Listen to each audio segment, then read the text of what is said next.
chicken with rotini, tomatoes, and feta. Take it away.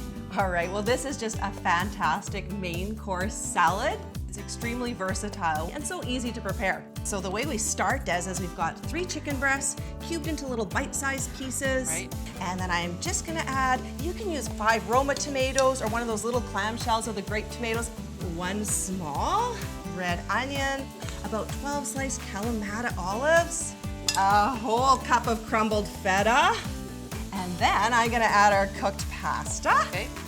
Now I'm gonna get you to add the pop of flavor here. Okay. 2 tablespoons of olive oil, 3 tablespoons of balsamic, and 2 tablespoons of fresh chopped basil, or if you have dry, a tablespoon of dry is perfect too.